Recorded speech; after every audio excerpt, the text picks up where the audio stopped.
Enforce the McCarran-Walter Act, ban Muslim immigration. The act was passed in 1952. It's a federal law which comprises a long series of prohibitions on immigration, one of which has to do with Muslims specifically. It doesn't say Muslims, but what it says is that no one who practices or promotes polygamy may be admitted into the United States. Okay, so you're saying Muslims practice polygamy? Or promote. I think we need that firmness that Obama lacks. For 8 years, this country hasn't changed. And you'll ask people, the majority of people that have voted for Trump are people who live in the projects, who live in the ghetto, and you can ask them, your situation, has it changed? They've been living in the same public housing, in the same ghetto that they've come from 8 years ago. They're still there. I believe that she will win. I believe that she will win. I believe that she will win. I believe that she will win. I believe that she will win. There's a mosh pit, probably of supporters, running by what looks like Senator Sanders' bus. A lot of noise, a lot of movement over there. I don't know if that's his bus. I'll find out. But, well, there's a picture of Bernie on the bus, so there you go.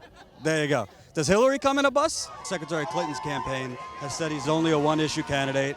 Well, if he's a one-issue candidate and his one issue is fixing the middle class, repairing our corrupt campaign finance system, and breaking down the Wall Street banks, then I think that's a pretty big one issue. Because you cannot fix any of the other issues that we see without a serious change. The whole issue is when our immigration law is going to be enforced. And it doesn't have anything to do specifically with Mexicans. There's all sorts of nationalities coming in.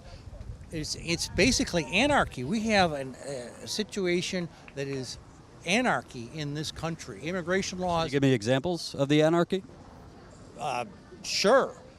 There's illegal voting going on, contrary to what the liberal media says. Getting benefits like driver's licenses, this is all wrong. This is going to be an encouragement for more illegal. Where are you getting that information that all this stuff is going on? Is it from a media source? Are you seeing it? First of all, I get most of my information from blogs like Numbers USA, groups like Federation for American Immigration Reform, Breitbart.com. And you still have millions and millions of people that have no health care. And the insurance companies are getting richer and richer. And until we get them out of the picture and we have health care for all, everybody's health care costs will come down. We might pay a little higher taxes, but in the end, the money we're paying out in taxes will not be what we would have been paying for the health insurance that we were being usurped from.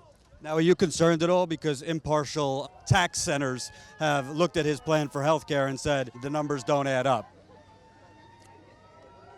I'm not really up on the details of his plan. I know that most of the international economists think that Bernie is the best thing for this country.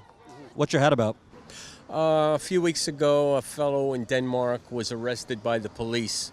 He was wearing a pig hat. He refused to remove it when they told him he had to remove it because he was offending Muslims. He refused to remove his hat, so they arrested him. And that's when I decided to buy me a pig hat. I don't think that mankind was ever meant to be self-governing.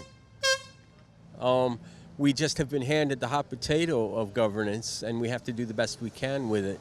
But I don't really think we're capable. I think mankind is generally too corrupt, too inept, and too stupid to govern.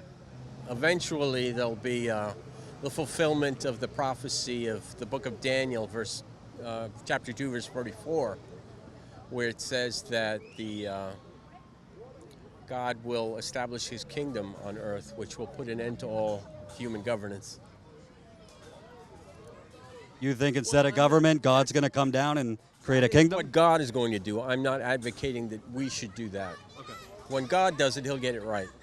You can't escape health care, and the fact that some people, because you have privilege, can get more care than others or quicker than others, to me, I feel it's sickening. You can't, you have to like buy your health, and you know, we all, you know, we're in this together. You know, I work so hard, I have 2 jobs, and You know, I want a little more security, and the idea of having, you know, paid leave for women who are pregnant, and, you know, maternity leave and vacation, like civil things that civil countries do. You said you're going to be a nurse? Yes. Okay. What do you think of the violence that has erupted at his rallies? We were at a rally in Vermont. Mr. Trump was essentially egging his supporters to take part in removing protesters. Do you think that he talks about unifying the country, but there's been a lot of violence sprouting around his protests? When you look at the protests, for example, the Black Lives Movement, they say that they were ousted and they were totally innocent. When you see that they're having their fist up, disrupting. That's a reason you should get punched in the face? He never said punch in the face. I'm saying he's had punch in the face. the opportunity to denounce these things. Last night, African American was protesting. He didn't hit anyone. He didn't get violent with anyone, and he was punched. That was I've never heard Donald Trump say punch somebody. If somebody decides to punch somebody in the face, then that's their lack of control. I don't think that that's right. The day of the Iowa caucus, he told supporters, if you see protesters at the caucus site, punch them in the face. I'll pay for your legal bills. I never saw that, and I'm just telling you that's what happened. Well, I mean, the media should cover that, don't you think? Because they. I sure did. They cover everything else. I'm saying you, as a occupation, want to help people, and this is a man who there's violence sprouting around him. I haven't seen that. I haven't heard that. If I were to see that, I would definitely 100. I'd love to get your contact. I'll send it to you. Okay. I would definitely like to see that, because if I see that, definitely, I don't think that that's the right way of taking care of a situation. I don't think that that's right. But yeah, as a nurse, I wouldn't approve of somebody saying, yeah, punch somebody in the face. Do you have a right as an American to peacefully protest? Not within somebody else's event on private property. They need to be thrown out. So if you are accepted into an event and you're essentially disturbing with the intention of getting kicked out, should you be punched in the face? No. Okay, but that's happened several times. Look at what. At least that I know of, there's been 3 times. Oh, so big deal. Well, the circumstances that we find ourselves in is similar to that of the time of FDR's presidency.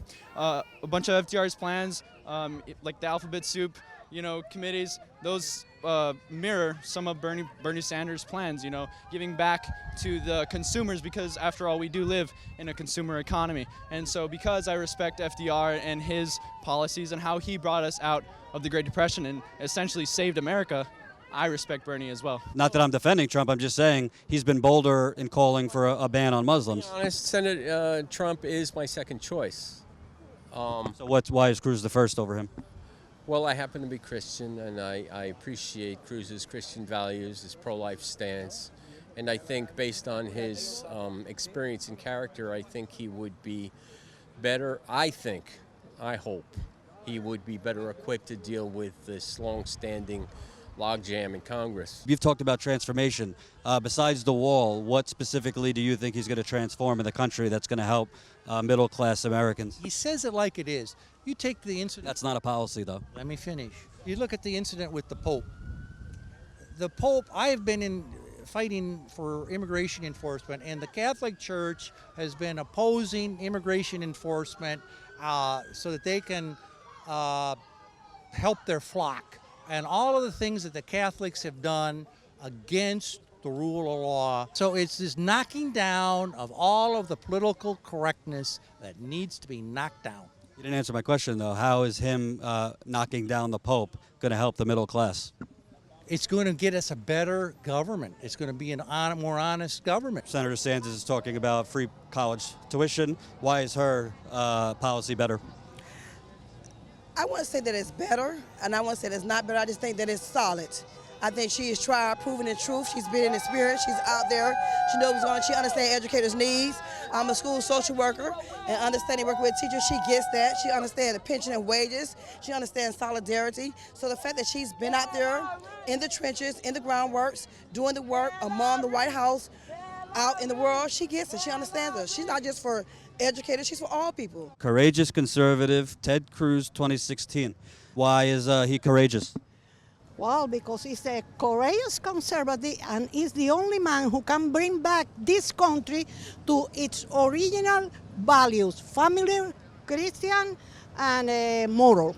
The other day, I saw in the press and in Facebook that somebody has been being arrested because he was reading the Bible and preaching on the street. When you were on Facebook, was there a specific website that had it up that you remember? Facebook. I was watching Facebook and I saw that. Somebody was arrested for reading the Bible on the street corner. Reading the Bible on the street, and he was put under arrest because of that. If you have a business and is a couple of gays want to get married, before you decided if you want to serve those people or not. Now, if you don't want to serve those people, you get in jail. So where is the freedom that we had? So we have to recover that freedom.